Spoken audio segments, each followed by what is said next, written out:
बिस्मिल्लाहिर्रहमानिर्रहीम। अस्सलाम वालेकुम वरहमतुल्लाहि वबरकातुहू। दोस्तों, पेश खिदमत है सूरह कौसर का एक बार करने का वजीफ़ा, सारी ज़िंदगी दौलत की कमी नहीं होगी।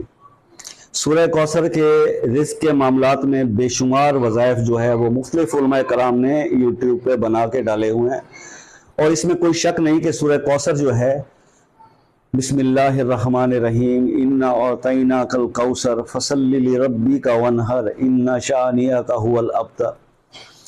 ये जो सूरत है ये रिस्क के मामले में बेइंतहा ज़बरदस्त काम करती है। बड़े मोजज़ाती इसके नताइज रिजल्ट देखने में आए हैं।